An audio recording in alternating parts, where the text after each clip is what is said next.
Assalamualaikum warahmatullahi wabarakatuh. Alhamdulillah, selalu saja lisan kita sebagai seorang muslim memuji dan memuja Allah subhanahu wa ta'ala. Satu-satunya zat yang kita yakini sebagai pencipta, pemilik, penguasa seluruh alam semesta ini terjangkau atau tidak terjangkau oleh mata kita. Dan kita sebagai seorang muslim hidup di atas kalimat La ilaha illallah, la ma'buda bihaqqin illallah. Tidak ada Tuhan, tidak ada pencipta, tidak ada pemilik, tidak ada penguasa yang menggantikan siang dan malam, menghidupkan dan mematikan, dan mengatur seluruh roda kehidupan ini kecuali Allah.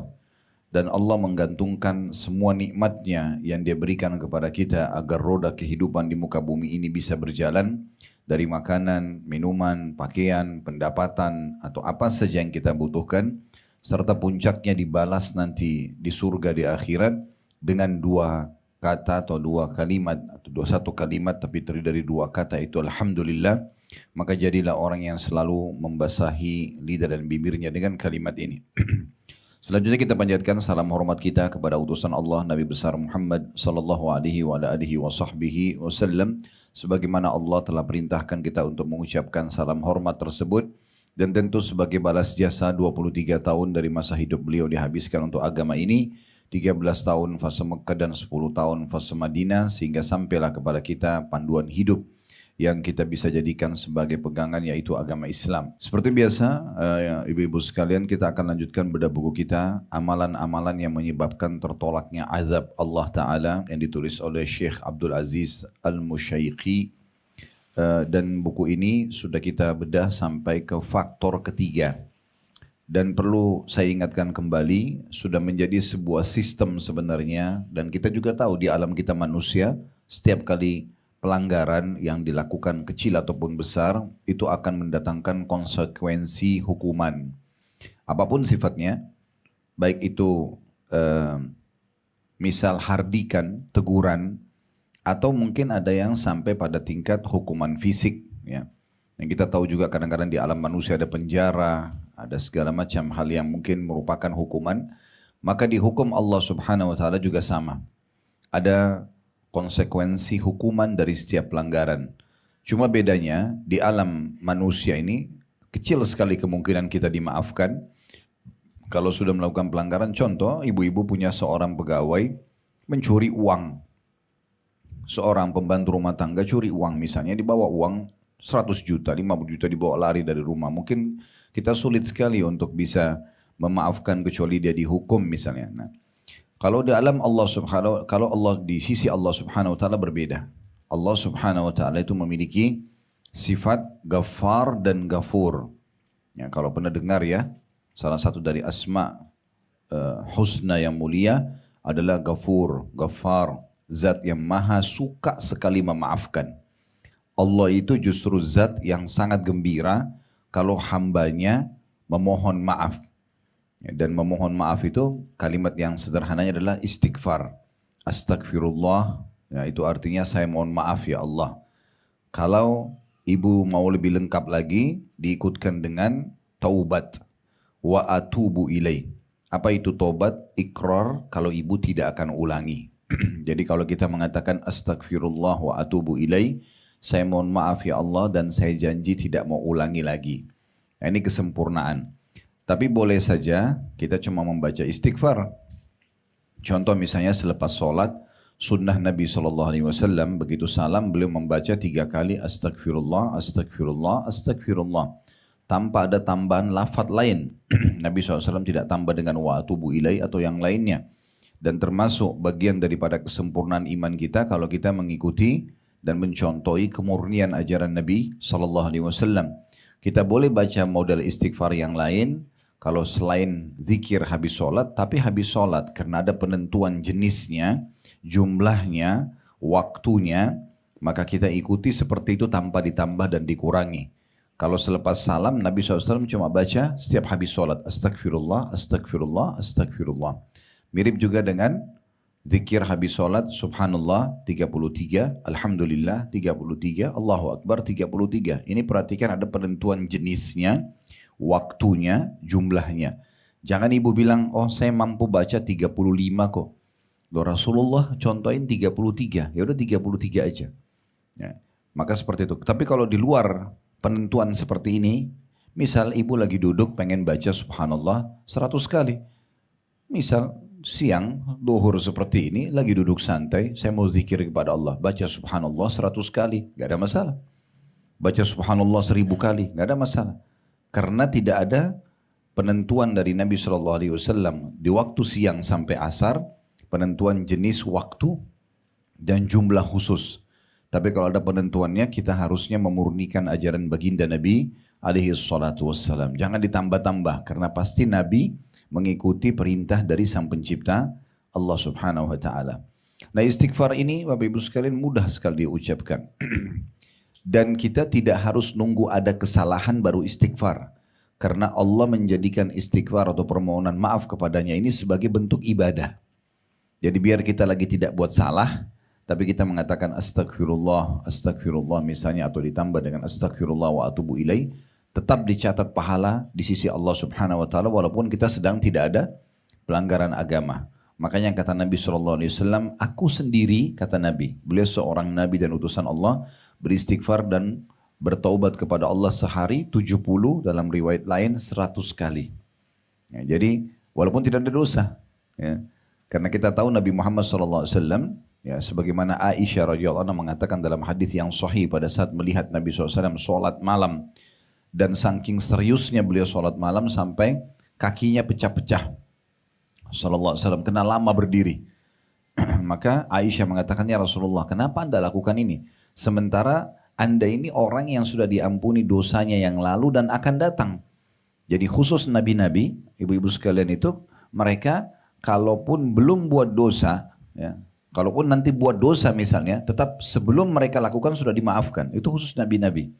Jadi dosa yang lalu kalaupun terjadi ataupun akan datang semua sudah dimaafkan. Kata Nabi SAW, apakah tidak pantas aku menjadi seorang hamba yang bersyukur? Jadi aku ibadah ini bukan karena ada dosa, tapi karena aku bersyukur kepada Allah atas dipilihnya aku menjadi seorang nabi, diberikan kesempatan hidup, diberikan kesempatan ibadah. Kenapa nggak dipakai? Nah, seperti itu kurang lebih. Jadi istighfar ini jangan dianggap remeh dan jangan dianggap Bapak Ibu sekalian nanti kalau sudah ada kesalahan baru istighfar, jangan. Ya. Tapi jadikan dia sebagai rutinitas kita. Makanya Ali radhiyallahu anhu menitipkan sebuah pesan yang baik. Beliau mengatakan begini, sungguh sangat aneh kalau ada satu kaum atau satu orang binasa, sementara bersamanya obat penyelamatnya. Maka orang-orang berkata, apa yang Anda maksudkan dengan obat penyelamatnya? Kata Ali, istighfar. Jadi kita kalau lagi tidak ada masalah, ibu dan bapak selalu istighfar, maka itu nanti akan jadi satu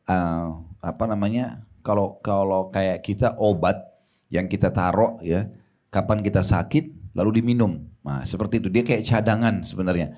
Nah, pengucapan istighfar ini selain ibadah juga dia seperti cadangan persiapan nanti kalau ada masalah kita dimaafkan dengan banyaknya istighfar yang sering kita baca.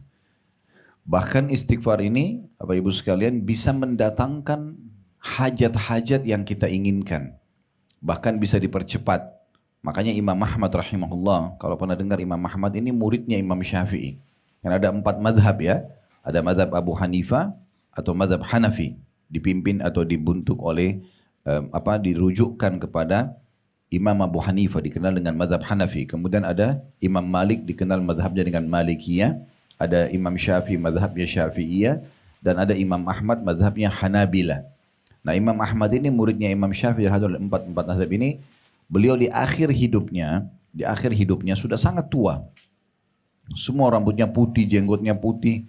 Satu waktu dia tidak tahu Bapak Ibu sekalian kenapa hatinya tergerak ingin datang ke satu kota. Waktu itu di Irak. Dia pun tidak tahu. Tapi dia tetap ingin pergi ke sana. Dia bilang, saya tiba di kota itu, saya tidak kenal siapapun di kota itu. Tiba di situ, kemudian beliau sholat maghrib dan isya. Selepas sholat isya seperti biasa masjid-masjid kita itu ditutup ya, karena sudah selesai. Nanti paling orang datangnya sholatnya subuh lagi kan gitu. Nah, masjid ini kebetulan pada saat mau ditutup karena waktu itu orang tidak ada foto kayak kita sekarang, tidak ada media supaya mengenal wajah orang. Maka pemarbot masjidnya tidak kenal kalau ini Imam Ahmad, karena orang belum ada foto pada saat itu, tidak tahu. Maka kata Imam Ahmad, saya pun diusir-usir oleh marbot masjid. Ayo keluar, orang tua keluar dari sini gitu. Kata Imam Ahmad, saya musafir, saya tidak ada tempat, tidak ada keluarga sini, saya ingin istirahat. Kata dia tidak bisa. Kata Imam Ahmad, saya didorong-dorong keluar lalu masjid dikunci. Sementara saya ada di teras masjid, tiba-tiba di sebelah masjid ada satu penjual roti. Dia lihat saya, kemudian dia mengatakan, wahai ya orang tua, bahasa Arabnya itu syekh ya biasanya. Dipanggil, silahkan kalau anda mau istirahat di tempat saya ini. Tapi ala kadarnya, karena tempat saya ini tempat pembuatan roti. Ya, ada oven segala, dan oven masa dulu tuh yang di dinding. Dinding dipanasin, bukan oven listrik kayak kita sekarang. Jadi pasti panas sekali lokasi situ. Lalu Imam Ahmad mengatakan baiklah. Begitu Imam Ahmad datang ke situ, disiapin tempat sama orang tersebut. Sambil orang itu buat adonan roti, dan dia tempelin di dinding oven ya tradisional. Orang ini bilang astagfirullah wa atubu ilaih, astagfirullah wa atubu ilaih. Pembuat roti ini astagfirullah terus tidak pernah berhenti. Nanti kalau Imam Ahmad ajak ngomong baru dia jawab, atau kalau ada yang dia mau tanya baru dia berhenti. Tapi istighfarnya nggak pernah berhenti. Terus Imam Ahmad tanya dia, sejak kapan anda melakukan ini? Perbanyak istighfar, karena Imam Ahmad tahu teorinya. Ini luar biasa manfaatnya kalau dia istighfar tidak berhenti. Jadi bukan pada saat tadi saya bilang ada orang kan nanti kalau buat dosa baru astagfirullah. Nanti kalau dia rasa ada halangan dalam hidupnya baru astagfirullah. Enggak, ini orang pokoknya lagi buat adonan astagfirullah waktu tidak pernah berhenti lisannya. Kata Imam Ahmad, sudah berapa lama anda lakukan ini? Kata penjual roti tersebut, sudah lama sekali. Dari dulu saya masih muda gitu. Orang ini juga kebetulan sudah sangat tua. Maka kata Imam Ahmad, apa yang anda dapatkan dari istighfar ini? Kata penjual roti itu, tidak ada sesuatu yang saya minta kecuali Allah kasih. Apa saja saya bilang ya Allah, langsung Allah kasih. Kecuali satu, ada satu yang belum Allah kasih. Kata Imam Ahmad, apa itu? Saya minta agar Allah pertemukan saya sama Imam Ahmad. Kata tukang roti ini, Imam Ahmad tadi yang lagi tidur langsung duduk. Dia mengatakan Allahu Akbar, Allah Maha Besar. Apa itu permintaanmu? Dia bilang iya. Kata Imam Ahmad, sungguh Allah telah mengabulkan doamu melalui istighfar. Aku adalah Ahmad bin Hanbal, maksudnya beliau imamnya. Allah datangkan saya ke kota kamu ini tanpa saya tahu kenapa saya harus ke sini. Saya seperti diseret untuk datang ke kota ini. Saya diusir-usir oleh marbot masjid dan akhirnya didatangkan di tempat rotimu ini karena istighfarmu. Jadi bagaimana luar biasanya efek daripada istighfar. Bukan hanya sekedar memaafkan kesalahan, tapi dia bisa menjadi sebuah cadangan buat kita, seperti yang saya bilang, seperti obat di saat kita sakit tiba-tiba dia bisa dipakai. Ya. Kemudian juga dicatat sebagai pahala sendiri di sisi Allah SWT karena istighfar, sama dengan zikir-zikir lain. Ya, walaupun dia fungsi utamanya membersihkan dosa, tapi tanpa dosa pun dia dicatat sebagai pahala. Plus lagi tadi yang keempat, bisa memenuhi hajat-hajat kita. Ya. Nanti akan ditambah dengan beberapa poin yang lain. Tadi saya sudah sampaikan kepada Sahibul Bait, kita ada buku yang saya rekomendasikan. Ya, buku ini Keajaiban Sedekah dan Istighfar. Ini nanti kita baca sebagiannya. Ya, sebentar nanti setelah kita baca buku utama kita kan ini ya. Nanti kita setelah baca buku ini kita akan lengkapkan dengan beberapa informasi dalam buku yang ini. Saran saya buku ini dimiliki. Dan kalau bisa ada Allah beri rezeki beli banyak. Ini bukan buku saya, bukan saya penulisnya, bukan penerbit saya juga. Cuma saya setelah baca buku ini sangat luar biasa. Setengahnya bicara tentang keajaiban sedekah, bagaimana membuat kita tidak ragu lagi dalam bersedekah, tidak khawatir miskin, dan berapa banyak permasalahan yang bisa kita dapatkan, bisa diselesaikan permasalahan tersebut dan bisa dipenuhi hajat kita dengan sedekah dan juga istighfar itu sendiri. Maka di sini diikuti dengan kisah-kisah banyak, kisah-kisah nyata berhubungan dengan masalah itu. Baik, kita akan masuk, saya akan bacakan dari faktor-faktor yang bisa menyebabkan tertolaknya siksaan dari Allah.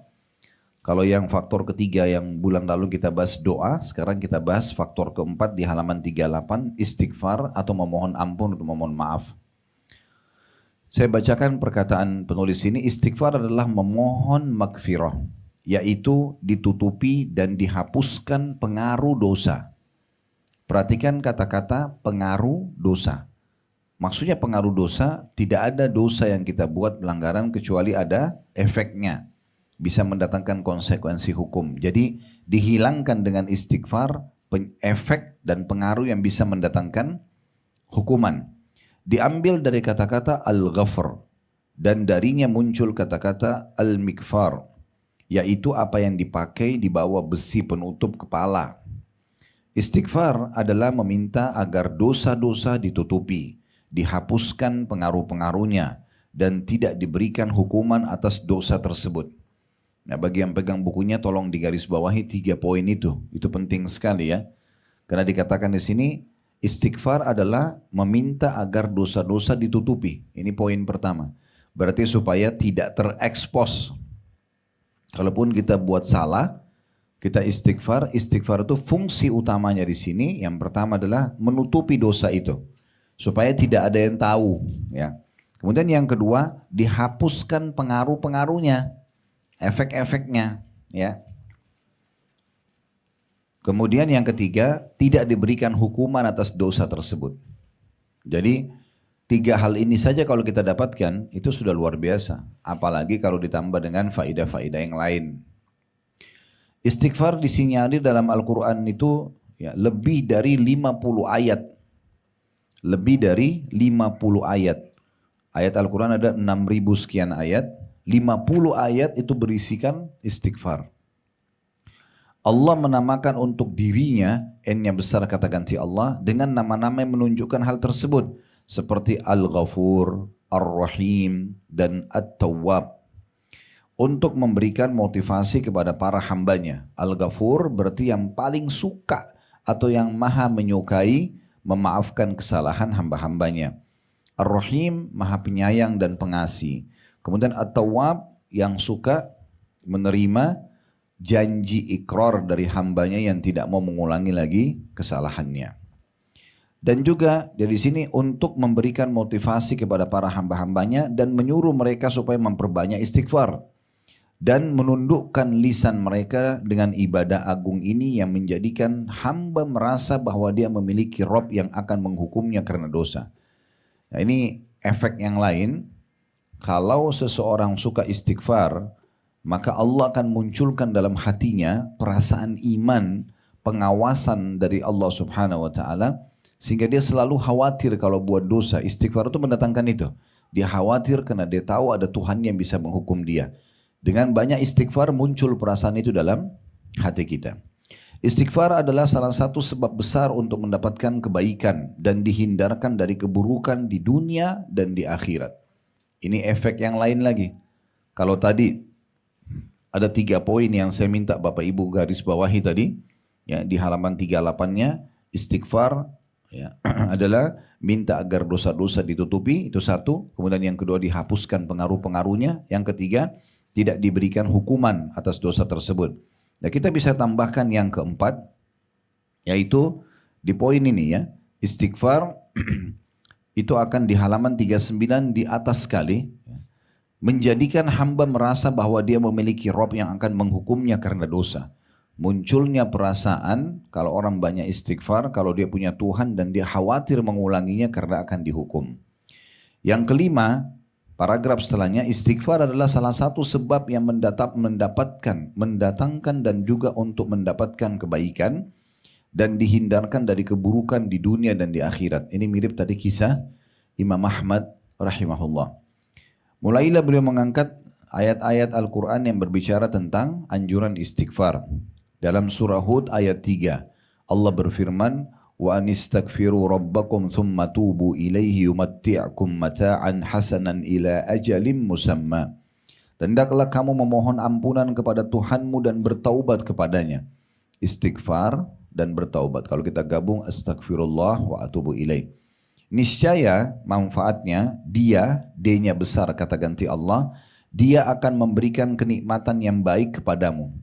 Makna kenikmatan yang baik, semua yang Bapak Ibu butuhkan yang dianggap nikmat, makanan enak, minuman enak, pakaian nyaman, dan segala macam apapun yang baik, itu masuk dalam makna ini, kenikmatan yang baik.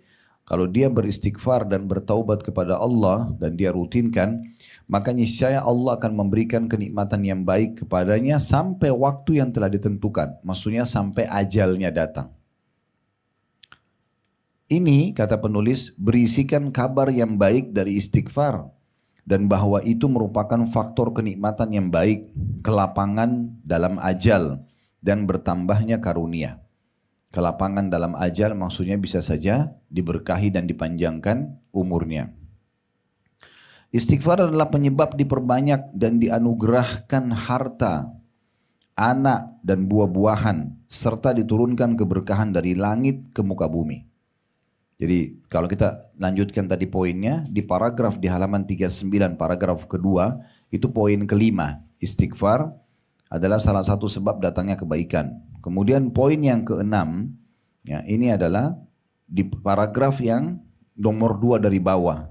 Itu ditulis angka 6. Ini berisikan kabar baik dari istighfar bahwa itu merupakan faktor kenikmatan yang baik, kelapangan dalam ajal. Nah, ini bisa menjadi poin yang ke-6, kelapangan dalam ajal. Ya. Yang ke-7, bertambahnya karunia. Setelahnya, maksudnya bertambahnya rezeki. Yang ke-8, istighfar di paragraf terakhir, istighfar adalah penyebab diperbanyak dan dianugerahkan harta. Yang mau hartanya lebih banyak melimpah, anak-anaknya juga bakti sama dia, atau yang belum dikaruniai anak, mandul misalnya, perbanyak istighfar itu solusinya, dan juga memperbanyak buah-buahan maksudnya hasil panen, makanan secara umum, minuman selalu melimpah dan ada. Serta diturunkan keberkahan dari langit ke bumi. Berarti ini banyak sekali poinnya. Ya, istighfar adalah penyebab diperbanyakkan harta, itu poin ke-7. Poin yang ke-8 diperbanyak anak. Poin ke-9 diperbanyak buah-buahan.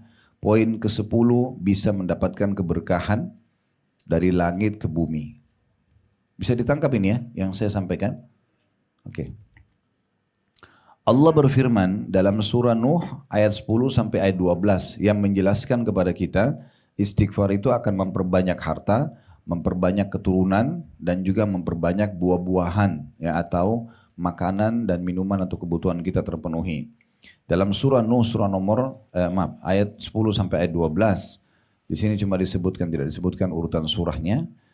Faqultu astaghfiru rabbakum innahu kana ghaffara yursilis samaa 'alaikum midrara wa yumdidkum bi amwalin wa banina wa yaj'al lakum jannatin wa yaj'al lakum anhara. Maka aku berkata kepada mereka, mohonlah ampunan kepada Tuhanmu. Sesungguhnya dia, ini Nabi Nuh bilang sama kaumnya ya, kan ini surah Nuh. Nabi Nuh bilang sama kaumnya, mohonlah ampun kepada Tuhan kalian. Sungguh dengan istighfar atau mohon ampun itu dia Allah Maha Pengampun. Niscaya dia akan menurunkan hujan yang lebat dari langit kepadamu. Maksudnya turun hujan ini tidak ada kemarau, maka jadi subur. Ya. Dan dia memperbanyak harta dan anak-anakmu. Dan mengadakan kebun-kebun untukmu. Dan mengadakan sungai-sungai untukmu. Jadi surah Nuh ini menjelaskan tentang masalah itu. Ada sedikit saya tambahkan kisah di sini. Kalau pernah dengar nama Al-Hasan Basri rahimahullah, seorang ulama tabi'in. Beliau pernah kedatangan Bapak Ibu sekalian 3 orang. Yang satu mengatakan begini, wahai imam, kalau imam kita sekarang ini kiai ya, ustadz. Wahai imam, saya sudah lama menikah, tidak punya anak. Sudah berobat sana sini, sudah 10 tahun lebih menikah, gak punya anak. Maka apa yang harus saya lakukan? Saya sudah ikhtiar, sudah ke tabib sana, tabib sini, minum obat ini, obat itu. Kata Hasan Basri, perbanyak istighfar. Bukan istighfar, perbanyak. Tidak berhenti lisanmu mengucapkan itu. Orang itu pulang. Datang orang kedua mengatakan, wahai imam, saya sudah lama kena penyakit. Gak sembuh-sembuh. Sudah berobat sana sini gak sembuh-sembuh. Apa saran anda? Kata Hasan Basri, perbanyak istighfar. Yang ketiga datang mengatakan, saya sudah lama bekerja. Tapi nggak pernah kaya-kaya seperti si Fulan, ditunjuk ada satu orang kaya di kotanya dia. Maka kata Hasan Basri, perbanyak istighfar. Waktu ketika orang ini pulang, orang-orang di sekitar Hasan Basri nanya, kenapa anda cuma menyuruh mereka beristighfar? Mungkin mereka butuh tabib, mereka butuh obat, mereka butuh modal, apalah itu. Kata Hasan Basri, bacalah firman Allah subhanahu wa ta'ala. Lalu beliau membaca surah Nuh ayat 10 sampai ayat 12 ini. Karena Allah sendiri sudah berfirman, ya, Nabi Nuh mengatakan mohon ampunlah kepada Tuhanmu, sungguh dia-nya besar kata ganti Allah, dia maha pengampun, niscaya dia dengan istighfarmu itu menurunkan hujan yang lebat dari langit kepadamu. Di sini bukan badai ya, Hujan lebat maksudnya hujan yang tidak berhenti sehingga selalu subur. Ya. Dan dia juga memperbanyak harta dan anak-anakmu. Dan mengadakan kebun-kebun untukmu dan mengadakan sungai-sungai untukmu. Jadi terjawablah tadi orang yang sudah lama kerja tidak bisa kaya-kaya dengan diperbanyak harta. Orang yang sudah lama menikah, mandul, nggak punya anak, bisa punya anak. Orang yang sudah lama kena penyakit, nggak sembuh-sembuh. Nah ini semua dijawab di sini. Kata penulis, jadi di antara faedah istighfar adalah diperolehnya ampunan, diturunkannya hujan, ditambah harta dan anak-anak, diberi keberkahan pada buah-buahan dan bahan makanan. Demikian pula istighfar adalah faktor bertambahnya kekuatan. Nah ini tambahan lagi poinnya.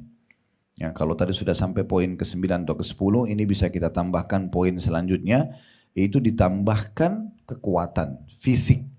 Seringnya Bapak Ibu mengucapkan istighfar, sadar atau tidak sadar, fisik kita bisa jauh lebih kuat. Allah Subhanahu wa taala telah mengekalkan dalam firman-Nya tentang kisah Nabi Daud bersama kaumnya dalam surah Hud ayat 52. Ya. Bunyinya di halaman 41 paling atas sebelah kanan ya. Wa ya qaumi istaghfiru rabbakum thumma tubu ilaihi yursilis samaa 'alaikum midraran wa yazidkum quwwatan ila quwwatikum wa la tatawallaw mujrimin. Dan Hud berkata,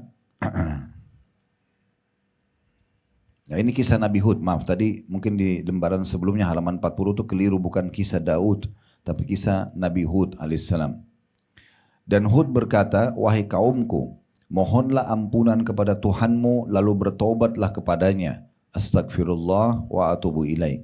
Apa yang didapatkan? Niscaya dia, D-nya besar kata ganti Allah, menurunkan hujan yang sangat deras. Dia akan menambahkan kekuatan di atas kekuatanmu. Dan janganlah kamu berpaling menjadi orang-orang yang berdosa. Di sini maknanya kekuatan di atas kekuatanmu, salah satu maknanya adalah kekuatanmu tidak akan punah sampai ajalmu datang. Jadi mulai dari muda sampai tua, powernya, kekuatannya sama. Nah gitu. Dan ini salah satu kelebihan daripada istighfar. Kata penulis, sebagaimana istighfar juga menambah berkenaan dengan urusan dunia. Demikian pula istighfar sebagai penolong di akhirat atas berbagai kesusahan. Jadi kalau tadi menambah kekuatan masuk di poin ke-10, maka poin ke-11 adalah bisa memudahkan urusan dunia.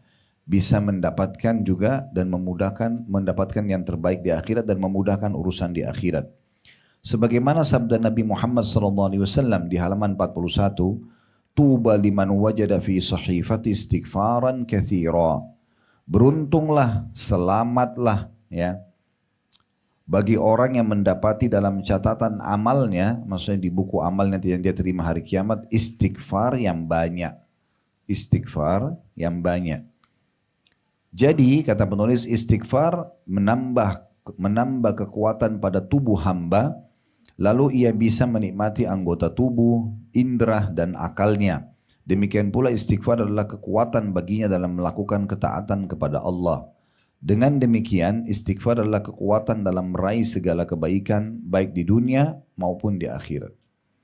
Ada kisah satu orang ulama di Saudi, dia pernah jalan sama murid-muridnya, naik kapal, subhanallah di tengah lautan dihantam dengan ombak badai yang besar, sehingga mereka harus menyelamatkan diri. Ini guru ini sudah umur hampir 70-an atau 70-an tahun, dan dia sangat bersahaja orangnya, tidak terlihat orangnya itu lincah gitu-gitu ya. Tapi subhanallah begitu ada badai, dia bisa membantu semua muridnya untuk menyeberangkan mereka dari kapal itu ke pulau terdekat dan menyelamatkan barang-barang penting mereka. Bolak-balik, ini kan butuh energi yang luar biasa. Maka setelah semua murid-muridnya selamat, mereka tanya, Masya Allah, Syekh ini kayak guru ya. Apa ini, kekuatan dari mana ini? Luar biasa. Maksudnya kami nggak sangka Anda di umur 70 tahun bisa menyelamatkan kami semua seperti ini, ya membawa barang-barang. Lalu kata beliau, saya tidak pernah menggunakan anggota tubuh saya ini dalam berdosa kepada Allah. Dan artinya dia selalu menggunakan di atas ketaatan dan juga menggunakan istighfarnya ya, sebagai cadangan. Kalaupun sampai ada kesalahan, maka Allah berikan kekuatan secara fisik. Kemudian dikatakan demikian pula, meninggalkan istighfar dan meremehkannya adalah faktor turunnya azab dari Allah pada negeri dan para hamba. Kalau ada satu orang, individual atau keluarga atau komunitas masyarakat yang tidak beristighfar, maka itu berarti sangat dekat dengan siksa Allah Subhanahu wa taala. Sebagaimana Allah mengatakan dalam surah Al-Anfal ayat 33, "Wa ma kana Allahu liyu'adzibahum wa anta fihim wa ma kana Allahu mu'adzibahum wa hum yastaghfirun." Yang artinya, tetapi Allah tidak akan menghukum mereka selama engkau Muhammad berada di antara mereka. Ayat ini turun kepada orang-orang kafir Quraisy, Bapak Ibu sekalian.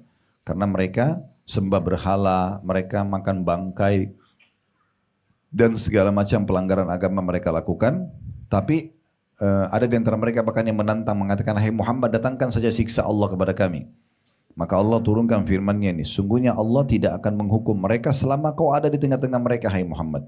Jadi kalau di tengah-tengah kita ada Nabi Muhammad, gak mungkin datang hukuman Allah. Ya. Kemudian Allah juga tidak akan menghukum mereka sedang mereka masih memohon ampun. Sedang mereka masih memohon ampun. Berarti istighfar kalau diucapkan, maka sudah cukup untuk bisa menjadi tameng terhadap datangnya hukuman Allah Subhanahu wa taala. Ini bisa dijadikan sebagai tambahan poin mungkin yang ke-12 ya. Dengan demikian istighfar adalah pengaman bagi penduduk bumi dari turunnya azab. Sebagaimana Nabi SAW adalah pengaman bagi mereka. Jadi Allah telah memberikan kepada umat ini dua pengaman. Yang pertama memberikan kepada mereka pengaman yang telah berlalu, yaitu keberadaan Nabi SAW di tengah mereka. Jadi Nabi SAW semasa hidup itu muslimin aman di sana. Ya. Kemudian yang kedua pengaman yang tetap ada hingga akhir masa nanti, yaitu istighfar. Jadi jangan dianggap remeh. Ini ternyata pengamanan yang luar biasa buat diri kita, buat keluarga kita, buat lingkungan kita, buat negara kita. Ini istighfar luar biasa. Allah Subhanahu wa taala berfirman dalam surah An-Naml ayat 46, "Laula tastaghfirunallaha la'allakum turhamun." Mengapa kamu tidak beristighfar atau memohon ampun kepada Allah agar kamu mendapat rahmat? Ini bisa menjadi poin ke-12, ternyata bisa mendatangkan rahmat, karunia, melimpahnya ya rezeki. Jadi istighfar kata beliau adalah faktor untuk mendapatkan rahmat. Ini tambahan lagi yang lain. Barang siapa yang dirahmati Allah, maka dia tidak akan membinasakannya. Maksudnya Allah tidak akan pernah menghukumnya. Terdapat anjuran untuk beristighfar sesuai tiap-tiap ibadah berupa sholat, puasa, haji, dan semua peribadatan yang dilakukan untuk mendekatkan diri kepada Rabb-Nya, guna menambal kekurangan yang mungkin terdapat pada amalan-amalan tersebut. Dia berfirman atau Allah berfirman menuturkan tentang Ibrahim dan putranya Ismail alaihi wassalatu wassalam. Wa idh yarfa'u Ibrahimul qawa'ida minal baiti wa Ismailu rabbana taqabbal minna innaka antas sami'ul alim. Rabbana waj'alna muslimaini laka wa min dhurriyyatina ummatan muslimatan laka wa arina manasikana wa tub alaina innaka antat tawwabur rahim. Dan ingatlah ketika Ibrahim meninggikan pondasi Baitullah bersama anaknya Ismail seraya mereka berdua berdoa. Ini awal dibangunnya Ka'bah. Ya Tuhan kami, terimalah amal ini dari kami. Ini perlu Bapak Ibu garis bawahi sampai sini dulu. Setiap Bapak Ibu habis melakukan ibadah, walaupun Bapak Ibu ikhlas, tetap ucapkan Rabbana taqabbal minna innaka antas samiul alim. Wahai Tuhan kami, terimalah ini dari kami. Sesungguhnya kau maha mendengar dan maha mengetahui. Nabi Ibrahim dan Ismail AS saja itu diperintahkan Allah untuk membangun Ka'bah. Dan setelah mereka dengan begitu ikhlasnya, tetap mereka mengucapkan kata-kata ini. Ya Tuhan kami, terimalah amal ini dari kami. Sungguh engkaulah maha mendengar lagi maha mengetahui. Lalu mereka Ibrahim dan Ismail alaihissalam berdoa lagi, ya Tuhan kami, jadikanlah kami orang-orang yang berserah diri kepadamu dan anak-anak cucu kami juga umat yang berserah diri kepadamu, dan tunjukkanlah kepada kami cara-cara melakukan ibadah haji kami ini, dan terimalah taubat kami, sungguhnya engkau maha menerima atau penerima taubat dan maha penyayang. Diambil dari surah Al-Baqarah ayat 127-128. Ini penutupan dalil yang diangkat oleh penulis. Maksudnya adalah ternyata istighfar itu memang menjadi penyebab juga diterimanya amal-amal yang kita kerjakan. Diterimanya amal-amal yang kita kerjakan. Makanya beliau bilang, umumnya ibadah-ibadah kayak sholat, kayak puasa, kayak haji tetap selalu dianjurkan agar diikuti dengan istighfar. Diikuti dengan istighfar. Baik, ini adalah yang ditulis oleh penulis. Sekarang kita seperti saya janjikan tadi, kita akan coba buka buku yang satu lagi ya, untuk menguatkan bahasan kita ini.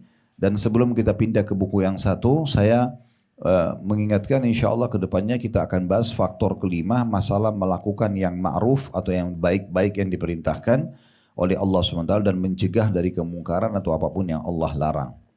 Baik, buku ini yang sekarang kita mau buka, yang keajaiban sedekah dan istighfar, itu terbagi menjadi dua ya. Setengahnya tadi saya bilang itu adalah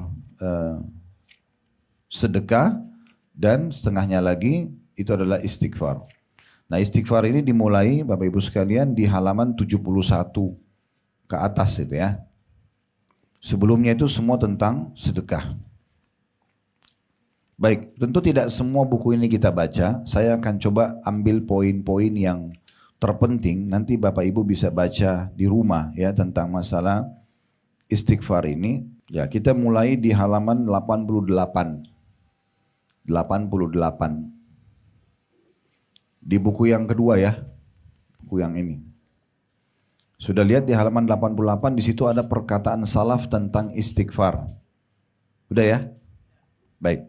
Saya bacakan di halaman 88, Abu Musa radhiyallahu anhu, sahabat Nabi ini namanya Abu Musa al-Asy'ari radhiyallahu anhu, beliau mengatakan, dahulu kita memiliki dua pelindung dari azab, dari siksa. Salah satunya telah pergi, yaitu keberadaan Rasulullah Sallallahu Alaihi Wasallam. Karena Rasulullah sudah mati, nggak ada sama kita sekarang. Kalau dulu kita hidup di masa Nabi, ada dosa kita lakukan, kita bisa datang ke Nabi, ya Rasulullah, tolong mohon ampun buat saya, itu bisa. Ya, dan Allah kabulkan gitu. Keberadaan Nabi sendiri itu sudah nilai plus yang luar biasa. Tapi Abu Musa mengatakan dahulu kita memiliki dua pelindung dari azab. Salah satunya telah pergi, yaitu keberadaan Rasulullah SAW tengah kita karena sudah meninggal dunia. Dan tersisa yang kedua, istighfar. Apabila ia juga pergi, nggak ada yang mau istighfar lagi, baik individu ataupun satu kaum, satu masyarakat, komunitas, maka niscaya kita pasti binasa. Ya, berarti Abu Musa al-Asy'ari ingin memberikan kesadaran kepada kita semua, jangan tinggalkan istighfar, baik secara individu, ataupun keluarga, atau lingkup lebih luas lagi, masyarakat. Rabi' ibn Hutsaim rahimahullah berkata, merendahlah kalian kepada Rabb kalian, berdoalah kepadanya di kala senggang. Ya, karena Allah SWT berfirman dalam hadis qudsi, man da'ani fir rakha'i ajabtuhu fi syiddah, wa man sa'alani a'taituhu, wa man tawadha'a li rafa'tuhu, wa man tafarraga li rahimtuhu, wa man istaghfarani ghafartu lahu. Barang siapa yang berdoa kepadaku, kata Allah dalam hadis qudsi, di kala lapang, kayak Bapak Ibu lagi sehat kayak sekarang, Masya Allah, lagi ada masih ada umur, masih ada harta dan segala macam. Di saat itu Bapak Ibu berdoa kepada Allah, ini kata kunci nanti Allah akan kabulkan doa kita di saat genting. Ya, jadi kalau kita lagi sakit pengen sekali sembuh, kita lagi terlilit utang ingin dilunasi, lagi ada masalah kita hadapi, justru kalau doa kita mau dijabah di saat itu, pada saat kita lagi lapang banyak berdoa. Itu kata Allah SWT di sini dalam hadis qudsi, barang siapa yang berdoa kepadaku di kala lapang, dia lagi tidak butuh doa. Sebenarnya bukan tidak butuh doa ya, dia lagi tidak ada hajat untuk minta kesehatan misalnya, sebab dia lagi sehat. Dia tidak ada hajat untuk minta makanan karena makan lagi melimpah. Tapi tetap aja dia bilang, ya Allah berkahi kesehatanku, ya Allah berkahi makananku, ya Allah berkahi hartaku, ini keluargaku dan segala macam. Maka Allah, kata Allah, dan niscaya aku akan mengabulkan doanya jika berdoa di kala susah. Kemudian barang siapa yang meminta kepadaku, hanya merengek dan manja kepada Allah, niscaya aku akan memberinya. Ini kita bahas di faktor yang sebelumnya, faktor ketiga, masalah doa. Jadi selalu kita manja dan minta kepada Allah Subhanahu Wa Taala. Dan saya sudah ingatkan pada pertemuan yang lalu, saya ingatkan lagi sekarang, Bapak Ibu berdoa minta agar nikmat Allah dipertahankan. Misalnya lagi sehat minta agar sehat dipertahankan. Lagi kaya minta dipertahankan kekayaan. Itu lebih afdol daripada musibah sedang datang lalu kita minta dihilangkan dari atau dikeluarkan dari musibah itu. Jadi kalau sakit berdoa ya Allah sembuhin saya. Itu boleh. Tetapi lebih afdol waktu lagi sehat Bapak Ibu bilang ya Allah pertahankan kesehatan. Itu lebih baik. Lebih besar pahalanya. Saya ulangi lagi kata Allah SWT, barang siapa yang meminta kepadaku, niscaya aku akan memberinya. Barang siapa yang merendahkan diri kepadaku, Allah kasih dia kelebihan fisik, paras wajah, jabatan, harta, tapi nggak pernah dipakai sombong. Merendah karena Allah. Justru dia berbaur dengan orang, justru dia berbagi, justru dia dermawan, justru dia ramah, justru dia santun. Ya, ini kata Nabi, kata Allah SWT, barang siapa yang merendah kepadaku, niscaya aku akan mengangkatnya, makin dimuliakan. Ya. Jadi jangan sampai kita justru begitu Allah bukain sedikit pintu rezeki seperti Qarun. Langsung sombong, langsung anggap remeh orang lain, langsung tidak mau lagi lihat kerabatnya, gak mau jenguk orang sakit, gak mau lihat tetangganya. Nah ini bisa diangkat nikmat itu dari dia. Ya. Kita perlu tahu Bapak Ibu sekalian, setiap nikmat yang Allah berikan kepada kita ada hak orang lain di situ. Ya. Setiap Allah berikan kita harta bukan milik kita sendiri. Kita boleh nikmatin tapi berbagi dengan orang lain. Karena dengan berbagi ini justru disitulah puncak daripada syukur kita kepada Allah Subhanahu Wa Taala. Kemudian kata Allah selanjutnya barang siapa yang mencurahkan dirinya untuk beribadah kepadaku. Sibuk. Detik demi detik semuanya ibadah ke ibadah yang lain. Ya. Niscaya aku akan merahmatinya. Mengasihinya. Melindunginya. Dan yang terakhir ini saksi bahasan kita. Dan barang siapa yang memohon ampun kepadaku, istighfar atau astagfirullah, niscaya kata Allah, aku akan mengampuninya. Sahal ditanya tentang istighfar. Di halaman 89-nya ya, di paragraf yang kedua. Sahal ditanya tentang istighfar yang menghapus dosa. Dia menjawab, permulaan istighfar adalah istijabah. Atau menjawab panggilan Allah. Kalau orang istighfar diikuti dengan perasaan ingin mendekatkan diri kepada Allah, itu awal istighfar yang sangat baik. Atau permulaan istighfar, jadi bukan karena terpaksa. Ya. Kemudian inabah, kembali kepada Allah. Dan terakhir muncullah rasa ingin taubat. Istijabah adalah amalan anggota tubuh. Inabah atau kembali kepada Allah adalah amalan hati. Dan taubat seseorang kembali kepada Allah dengan meninggalkan makhluk. Kemudian memohon ampun kepada Allah dari kelalaian yang telah ia perbuat. Ibnul Jauzi ini menarik sekali perkataannya. Coba diperhatikan baik-baik. Ini Ibnul Jauzi seorang ulama besar. Beliau mengatakan, iblis, tidak ada yang tidak kenal iblis. Ya, pemimpin para syaitan yang menyesatkan manusia termasuk ayah dan ibu kita Adam dan Hawa alaihissalam. Ya, yang menggoda akhirnya dikeluarkan dari surga. Iblis berkata, aku membinasakan anak cucu Adam dengan dosa. Selalu opsi dosa. Dari dosa-dosa. Semuanya dari bohong, ke gunjing, ke fitnah, ke ini, ke itu semua. Tidak pernah berhenti dalam 24 jam syaitan goda kita supaya buat dosa. Kata dia, iblis bilang, aku membinasakan anak cucu Adam dengan dosa. Dan mereka justru sebaliknya membinasakanku dengan istighfar dan la ilaha illallah. Karena kalau orang buat dosa lalu dia istighfar dimaafkan. Tidak jadi datang hukuman Allah yang syaitan jadikan sebagai target. Manakala kata iblis, aku melihat hal itu ada pada mereka, ingin istighfar, aku tanamkan hawa nafsu pada mereka. Di mana mereka berbuat dosa tapi tidak beristighfar. Karena mereka mengira diri mereka telah berbuat baik. Jadi syaitan itu mengelabui kita supaya jangan istighfar. Termasuk kalau ada orang buat dosa, saya sudah kotor, masa sih saya harus istighfar? Apakah Allah masih menerima saya? Ini bisikan syaitan. Justru terbalik, tidak buat dosa saja kita disuruh istighfar, apalagi buat dosa, harusnya lebih banyak istighfarnya. Harusnya, tapi jangan dijadikan bahan permainan ya. Jangan misalnya kita seperti, ini ada obat, kita tahu nih, ini racun. Sebenarnya obat ini bisa menetralisir racun tersebut. Tetapi kita sengaja minum racun karena alasan ada netralisir ini. Kan bisa saja akhirnya dosis racunnya lebih banyak daripada obatnya. Bukan begitu caranya. Jangan dosa-dosa dan gampang desa istighfar. Bukan begitu. Jangan disalahgunakan. Karena kalau istighfar yang kita ucapkan Bapak Ibu sekalian, karena ada dosa, fungsinya membersihkan dosa tadi. Tapi kalau tidak ada dosa, dicatat sebagai pahala, ya bisa menjadi banyak tadi faedah, bisa sampai 12, mendatangkan rahmat, memberkahi keturunan dan segala macam hal. Ya.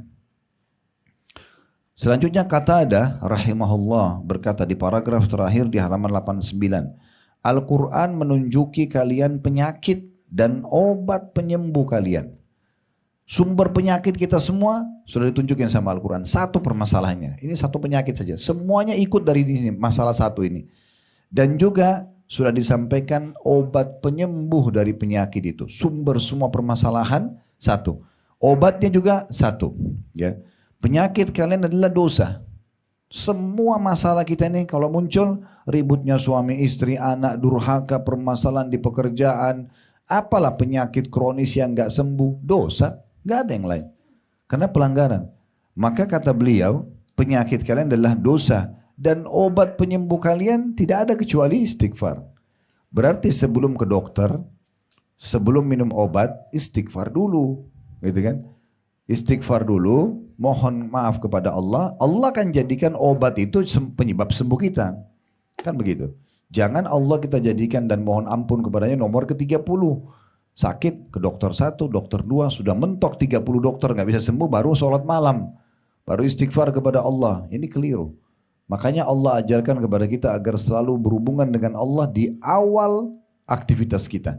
Sebelum keluar rumah berdoa, sebelum makan berdoa, sebelum tidur berdoa, sebelum pakai pakaian berdoa, gitu kan, sebelum biologis yang halal berdoa, kan sebelumnya melibatkan Allah Subhanahu wa taala. Perhatikan kata Ali radhiyallahu anhu selanjutnya di halaman 90 ya. Yang aneh adalah, ini tadi sempat saya singgung statement ini ya. Orang-orang binasa padahal keselamatan ada bersamanya. Tidak sembuh penyakitnya, tidak lunas utangnya, tidak selesai permasalahan rumah tangganya. Kenapa dia bisa binasa? Sementara ada sebenarnya keselamatan bersama dia.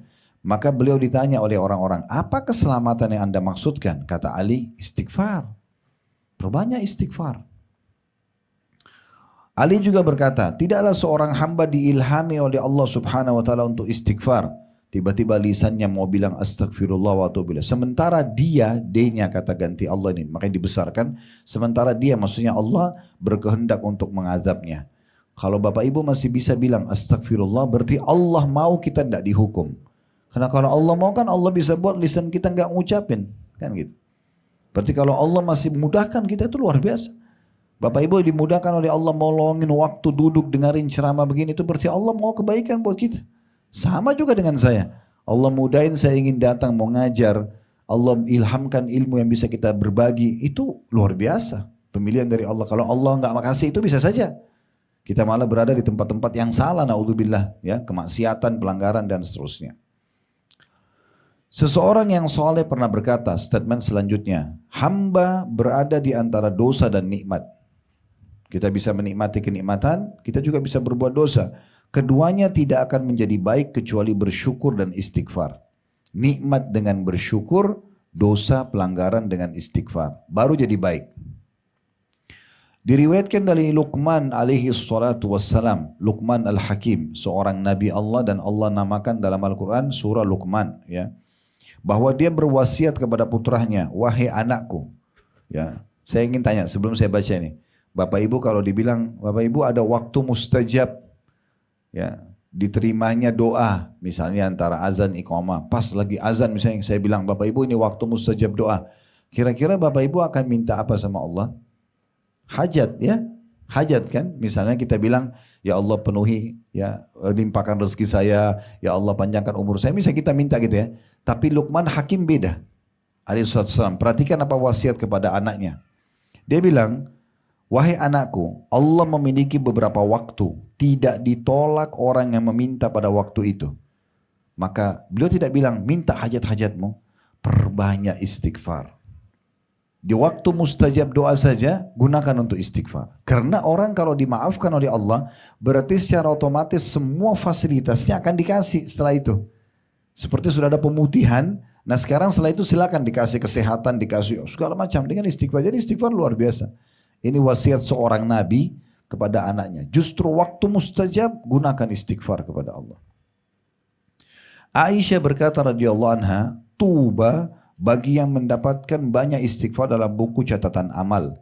Tuba artinya keberuntungan atau bisa juga bermakna istanah di surga. Bagi orang yang memperbanyak istighfar. Abu An Minhal, ini salah satu ulama juga berkata, rahimahullah, tidaklah seorang hamba didampingi dalam kuburnya. Kita semua akan meninggal. Nanti akan dikafani masuk kuburan dan semua orang yang mencintai kita juga akan meninggalkan kita. Tidak ada orang yang mencintai kita akan tidur bersama kita di liang lahat, nggak ada. Ibu juga kalau cinta banget sama anaknya misalnya, nggak mungkin ibu nginap di kuburan setelah anak meninggal, nggak mungkin. Pasti akan pulang, itu sudah menjadi peraturan Allah Subhanahu Wa Taala. Paling lama setengah jam, 1 jam di kuburan, besok pulang. Sedih iya, tapi nginap di kuburan nggak bakalan. Ya. Mustahil itu. Maka Abu Minhal mengatakan tidaklah seseorang itu didampingi dalam kuburnya oleh pendamping yang lebih dicintai daripada istighfar. Karena nanti amal soleh akan mendampingi kita di kuburan. Kata Nabi SAW, kalau anak Adam meninggal akan ikut 3 ke kuburannya. Keluarganya, hartanya, dan amalnya. Serta akan pulang 2. Keluarganya akan pulang, hartanya akan pulang. Ya. Anak-anak, pasangan hidup kita akan beraktivitas seperti biasa setelah kita meninggal. Kemudian harta kita akan dibagi warisan, mobil, rumah, tanah, dan segala macam. Tinggal bersama kita amal saja. Dan ini nanti kata Nabi SAW dalam hadis Bukhari Muslim akan berwujud seperti makhluk yang sangat indah kalau itu amal saleh. Ya, tampan, bersih, berwarna putih, bercahaya, wangi. Ya, sampai si mayit akan berkata di kuburannya, siapa kamu ini sungguh sempurna ciptaan Allah pada dirimu. Maka dia akan berkata, saya amal soleh akan menemani kau sampai hari kiamat. Nah kata Abu Minhal, yang paling orang sukai nanti dari amal soleh itu istighfarnya. Yang berwujud di kuburan. Ya. Sebaliknya kalau orang itu kafir, munafik, musyrik, banyak dosa tidak taubat kepada Allah, akan datang dalam bentuk wujud makhluk yang mengerikan. Ya, menakutkan wajahnya, badannya busuk. Sampai mayit ini akan mengatakan, siapa kamu ini sungguh buruk ciptaan Allah pada dirimu.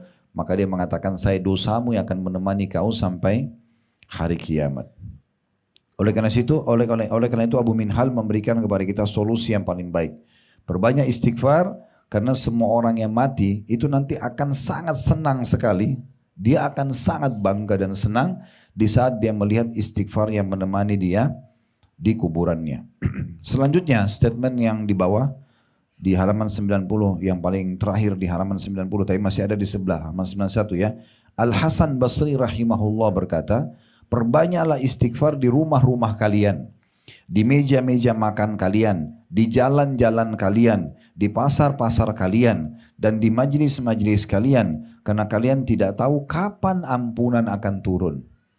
Jadi jangan cukupkan, oh saya sudah istighfar tadi 100 kali sambil jalan misalnya, enggak. Selama ada kesempatan selalu astagfirullah wa atubu ilaih, astagfirullah wa atubu ilaih, terus saja.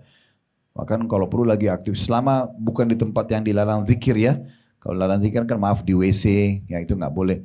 Tapi kalau di mobil, di tempat belanja, di mana saja istighfar, perbanyak istighfar.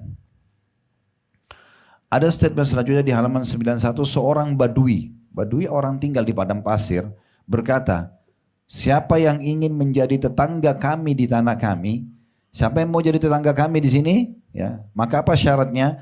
Hendaklah memperbanyak istighfar, karena istighfar adalah awan tebal yang mengandung air atau hujan. Maksudnya orang kalau banyak istighfar boleh jadi tetangga kami, karena kalau kami sama-sama istighfar nanti akan turun hujan dan akan subur. Mungkin ada sebagian orang yang belum terlalu tahu tentang fungsi hujan, mereka merasa terganggu dengan hujan. Padahal sebenarnya hujan ini kebutuhan dasar. Allah mengatakan waja'alna minal ma'i kulla syai'in hayy. Kami jadikan segala sesuatunya itu hidup dari air. Kita bisa tahan tanpa makan, tidak bisa tahan tanpa air. Tidak mungkin. Ya, Abu Dzar radhiyallahu anhu itu pernah 40 hari di Mekah nggak makan apa-apa, cuma minum air Zam-Zam, hidup. Ya, kalau ada air orang bisa hidup, manusia hidup, hewan-hewan hidup, tumbuh-tumbuhan hidup. Jadi yang maksud sini turun hujan itu adalah hujan yang bermanfaat. Apalagi memang air-air yang kita konsumsi ini bukan baru ya. Ya subhanallah kebetulan lagi turun hujan. Jadi kita, ini tanda-tanda kebesaran Allah. Allah jadikan tanda-tanda kebesarannya. Sampai ada doanya kalau turun hujan itu. Nabi SAW kalau turun hujan beliau senyum. Lalu beliau mengatakan mutirna bifadlillahi wa rahmati. Kami mendapatkan hujan sebagai karunia dari sisi Allah Subhanahu wa taala, ya. Juga dalam riwayat yang lain Nabi SAW membaca doa, Allahumma sayyiban nafi'a. Ya Allah, jadikanlah hujan ini bermanfaat buat kami, ya. Selanjutnya, Bakar bin Abdullah Al-Muzani rahimahullah berkata, kalian banyak berbuat dosa, maka perbanyaklah istighfar.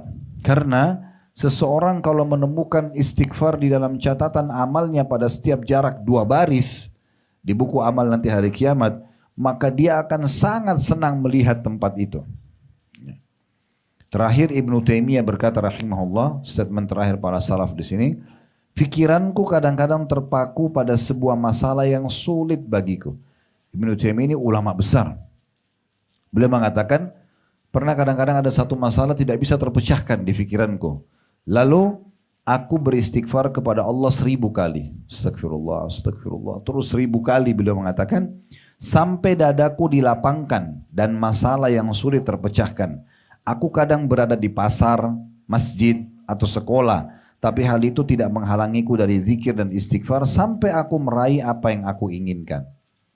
Nah, jadi ini cuma sebagian kecil ya daripada ya perkataan salafus saleh, karena hampir semua sahabat, hampir semua tabi'in, tabi'in, mereka menukil statement-statement yang menarik tentang istighfar itu sendiri. Baik, setelahnya itu ada lafaz-lafaz istighfar. Ini saya tidak bahas di sini ya, karena melihat waktunya, nanti Bapak Ibu bisa baca. Kemudian juga ada kondisi dan waktu-waktu dianjurkan istighfar di bab setelahnya ya. Itu juga nanti Bapak Ibu bisa baca ya di rumah. Kemudian ada istighfarnya para malaikat, ada bab khusus. Itu juga tidak kita bahas ya, karena ini ada bahasan cukup panjang. Ada istighfarnya para nabi-nabi, dinukil Nabi Adam istighfar, Nabi Nuh istighfar, Nabi Yunus istighfar. Nah, terus ada bab khusus istighfarnya Nabi Muhammad SAW. Ini juga yang tadi minimal atau minimal riwayat yang sudah kita sampaikan. Kalau aku beristighfar dan mohon ampun kepada Allah sehari ya 70 sampai 100 kali. Nah, sekarang kita mau masuk ke manifestasi dan buah istighfar. Ini yang kita bahas ya. Itu di halaman 114. Ini juga saya akan sampaikan garis besarnya. Yang pertama, manifestasi maksudnya apa yang Bapak Ibu dapatkan? Ya. Kalau saya istighfar dapat apa sih? Ini penulis berikan. Yang pertama, istighfar adalah penunaian titah Allah. Maksudnya nilai ibadah. Tadi sudah kita singgung ini dan cukup banyak dalilnya di sini tentang masalah istighfar adalah ibadah. Yang kedua, langsung di halaman 118, istighfar termasuk sebab rezeki. Ya. Dan rezeki ini jangan selalu dipatok dengan duit saja ya, dengan uang. Semua yang bisa membuat roda kehidupan berjalan namanya rezeki. Ya, adanya kekuatan, adanya kesehatan. Ini mata kita masih bisa nangkap cahaya, Bapak Ibu bisa lihat saya bisa lihat, ini rezeki. Telinga kita bisa tangkap suara, rezeki. Kita masih bisa menghirup udara, oksigen, mengeluarkan juga hasil pembakaran, rezeki. Jantung kita masih berdenyut, segala macam lah. Ini rezeki yang luar biasa. Jadi terlalu banyak rezeki Allah Subhanahu wa taala. Jadi jangan dipatok dengan uang saja. Nah, itu yang Bapak Ibu bisa dapatkan yang kedua menurut penulis di sini. Yang ketiga ada di halaman 122. Ya. Istighfar adalah sebab masuk ke dalam surga. Ada dalilnya tentang Sayyidul Istighfar ya. Bapak Ibu sudah hafal ini, dibaca zikir pagi petang. Allahumma anta rabbi la ilaha illa anta khalaqtani wa ana abduka wa ana ala ahdika wa wa'dika mastata'tu. A'udzu bika min syarri ma sana'tu. Abu'u laka bi ni'matika 'alayya wa abu'u bi dhanbi faghfir li fa innahu la yaghfiru dhunuba illa ant. Ini ibu dan bapak baca minimal sekali pagi, sekali sore. Itu dilihat di halaman 122. Ya. Itu kata Nabi SAW, siapa yang membaca ini tulus karena Allah di pagi hari, kemudian dia meninggal sebelum sore, maka dijamin masuk surga. Siapa yang membaca 1 kali sore hari, dia meninggal sebelum pagi hari, dijamin masuk ke dalam surga. Itu 1 kali aja dibaca. Yang keempat, di halaman 123, istighfar adalah sebab dihapuskannya dosa-dosa. Jadi ini yang tadi menjadi penyebab daripada datangnya hukuman-hukuman. Kemudian selanjutnya, yang kelima ada di halaman 129, istighfar mencegah hukuman dan azab sebelum keduanya terjadi. Ini yang termasuk di judul buku kita yang awal tadi ya. Sebab-sebab ditolaknya siksaan Allah, dan di sini disebutkan tentang masalah kita selamat dari siksa. Yang keenam, di halaman 130, istighfar adalah sebab diangkatnya derajat seseorang setelah meninggal. Nah ini tadi karena belum disinggung, kita bisa lihat di halaman 130 dalilnya adalah hadis Nabi SAW, Inna Allah Azza wa Jalla yarfa'ud darajata lil abdi salih fil jannah, fayaqulu ya Rabbi anna li hadi, fayaqulu bistighfari waladika lak. Sesungguhnya Allah Azza wa Jalla mengangkat derajat seorang hamba yang saleh di surga sehingga dia bertanya. Nanti kita diangkat derajat di surga sangat tinggi. Kita sendiri taunya tidak pernah beramal bisa sampai ke derajat itu. Maka ahli surga itu bertanya, wahai Rabbku, wahai penciptaku, kepada Allah, dari mana nikmat ini bisa aku terima? Maka Allah mengatakan istighfar anakmu untukmu. Istighfar anakmu untukmu. Jadi kita mengajarkan kepada anak kita doa Rabbi ghfirli wali walidayya warhamhuma kama rabbayani shaghira, ini luar biasa. Selalu suruh baca mereka itu. Karena kita hidup ataupun kita meninggal berarti dia memohon ampun buat kita. Ini bisa mengangkat derajat yang sangat tinggi. Kemudian yang ketujuh di halaman 131, istighfar adalah sebab disucikannya hati.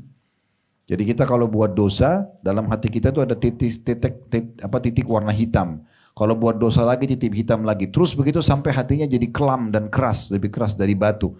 Ini biar nanti lihat gempa bumi, biar ada orang naik mobil sama temannya tabrakan, temannya mati, dia nggak tersentuh karena hatinya sudah keras. Nah hati itu bisa lunak dengan amal-amal saleh. Kalau kita buat amal saleh, kata Nabi SAW, dititikkan cahaya putih. Kalau buat amal soleh lagi cahaya putih sampai hatinya menjadi terang benderang, bahkan bisa menerangi orang lain. Nah itu di sini dikatakan poin ketujuh manifestasi istighfar bisa tersucikan hati kita sehingga tidak ada lagi ya atau jadi lunak hati kita sehingga mudah tersentuh. Yang kedelapan, istighfar adalah sebab memperoleh anak. Ini tadi sudah kita singgung di buku yang satunya ya. Yang kesembilan di halaman 133, istighfar adalah sebab menikmati kesehatan dan kekuatan. Ini juga sudah kita jelaskan tadi tentang kekuatan yang bisa kita dapatkan ya dengan istighfar. Nah ini menurut penulis ya. Kemudian di sini karena mayoritas yang hadir ibu-ibu, perhatikan penulis menghususkan satu bab buat ibu. Di situ di halaman 136, kabar gembira bagi para wanita. Apa itu? Kita baca hadisnya supaya tahu. Dari Ibnu Umar radhiyallahu anhu, dari Nabi SAW, beliau bersabda, ya ma'syaran nisa, tasaddaqna wa akthirna minal istighfar, fa inni ra'aitukunna akthara ahlin nar. Faqalat imra'atun minhunna, ma lana an akthara ahlin nar. Qalat tuksirna al-la'nata wa takfurna al-ashir. Ma ra'aitu min naqisati aqlin wa dinin aglaba lidhi lubbin minkunna. Qalat ma nuqsanul aqli wad din. Qala syahadatu imra'ataini ta'dilu syahadata rajul wa tamkuthul ayyama la tusalli. Hai para wanita, kata Nabi SAW, bersedekahlah dan perbanyaklah istighfar. Disuruh ibu-ibu juga punya program khusus untuk sedekah dan memohon ampun. Karena sesungguhnya aku diperlihatkan kalian mayoritas penghuni neraka. Maksudnya para wanita. Seorang wanita bertanya, apa sebabnya kami para wanita menjadi mayoritas penghuni neraka? Kata Nabi SAW, karena kalian para wanita banyak melaknat, mencaci maki, mendoakan keburukan, ya, dan juga suka mendurhakai suami. Aku tidak melihat orang yang kurang akal dan agamanya yang lebih kuat mempengaruhi hati laki-laki daripada kalian. Lalu orang itu berkata lagi, apa maksud lemah akal dan agama itu ya Rasulullah? Kata Nabi SAW, kesaksian dua wanita sama dengan kesaksian satu laki-laki, dan wanita tidak sholat selama beberapa hari disebabkan dengan haid. Ya, tapi di sini yang kita ambil saksi bahasan adalah untuk mengobati semua permasalahan bapak ibu, terutama di sini pesannya ibu-ibu, perbanyak sedekah dan istighfar selain ibadah-ibadah wajib. Ini banyak sekali memberikan solusi dan buku kita ini sudah menggabungkan keduanya, keajaiban sedekah dan istighfar. Jadi selalu bersedekah. Kita sudah jelaskan sedekah itu Bapak Ibu sekalian, berikan yang terbaik, jangan berikan yang buruk-buruk ya. Selalu berikan yang terbaik. Kalau mau maksimal, apa yang ibu dan bapak makan, misalnya kita lagi makan di satu restoran, 50 ribu, 70 ribu rupiah misalnya. Anggaplah 100 ribu misalnya satu porsi kita makan. Beli porsi yang sama sedekahkan, itu akan maksimal. Karena kita bersedekah sesuai dengan jumlah apa yang kita konsumsi, itu sangat baik. Ya. Istighfar sudah kita jelaskan, perbanyak istighfar. Nah setelahnya ada kisah-kisah, ya ini yang berhubungan dengan istighfar. Ini cukup banyak di sini, ya. Yang bisa Bapak Ibu lihat, ada kisah Hasan Basri tadi yang 3 orang datang bertanya, sudah saya jelaskan tadi. Kemudian ada istighfar dan keberkahan rezeki yang datang, ya. Saya akan bacakan tuh di halaman 142. Kita pilih-pilih aja ya ini kisahnya karena cukup panjang, cukup banyak kisahnya. Tapi di halaman 142, di antara salah satu kisah nyata yang pernah terjadi karena banyak istighfar, perhatikan seorang ikhwan, seorang laki-laki pergi ke pasar untuk menjual dagangannya. Waktu itu pasar sesak dengan penjual dan pembeli. Dia duduk di tempat yang telah disiapkan untuk jualan dan menjajakan dagangannya. Sementara itu ia duduk di dekatnya, di dekat barang dagangan. Waktu berlalu lama tapi orang-orang tidak ada yang tertarik dengan barangnya. Orang-orang datang melihat kemudian pergi. Dia sangat membutuhkan uang dan mau tidak mau harus menjual barangnya ini. Waktu sudah lama tapi tidak seorang pun yang mau membeli. Dia merasa sempit dan mulai berpikir apa yang harus dia lakukan. Seketika muncul di ingatannya sebuah hadis yang pernah dia dengar dari imam masjid. Yang berbunyi Rasulullah SAW bersabda, man akthara istighfara ja'alallahu lahu min kulli hammin faraja wa min kulli diqin makhraja wa razaqahu min haitsu la yahtasib. Barang siapa yang memperbanyak istighfar, niscaya Allah akan menjadikan untuknya kelapangan dari setiap kesedihan dan jalan keluar dari setiap kesempitan. Dan Allah akan memberinya rezeki dari arah yang tidak disangka. Dia pun mulai beristighfar dan bercerita, demi Allah dia bilang, tak kala saya mulai istighfar, orang-orang mulai datang kepadaku di dagangannya dia. Yang ini ingin membelinya dan yang lain lagi ingin agar dia yang membelinya. Yang ini menambah harga dan yang lain menaikkannya lagi. Sampai akhirnya saya merasa senang karena saya menjual habis daganganku dan alhamdulillah. Saya pulang ke rumah dengan membawa uang sementara kedua mataku meneteskan air mata karena saya telah banyak mengabaikan harta berharga ini atau istighfar dan alhamdulillah segala puji bagi Allah Rabb semesta alam. Situ ada kisah tentang emosi dan amarah istri redah karena istighfar. Ini saya ringkaskan ceritanya di halaman 143. Ada pernah terjadi, ini kisah nyata terjadi di Saudi. Suami istri ribut bertengkar sampai mereka sudah tidak ketemu titik temu. Jam 3 subuh mereka bertengkar ribut sampai sudah kesimpulannya mau bercerai. Akhirnya si suami tidak tahu harus kemana, dia keluar rumah. Istrinya juga sudah bungkus barang-barangnya sudah akan keluar rumah. Diceritakan dalam kisah ini, nanti Bapak Ibu bisa baca di halaman 143 sampai 145 ya. Bagaimana si sang suami ini pergi keluar kemudian pergi ke masjid. Dia sholat malam, kemudian dia sholat subuh berjamaah. Dia bilang daripada dia pulang ke rumah juga istrinya mungkin sudah tidak ada di rumah. Lalu dia memperbanyak istighfar sampai waktu duha. Dari subuh sampai duha dia istighfar. Begitu dia pulang, dia buka rumahnya, ditemukan rumahnya wangi, tertata rapi, istrinya sudah pakai baju yang bagus. Kemudian istrinya pun datang dan minta maaf kepada dia.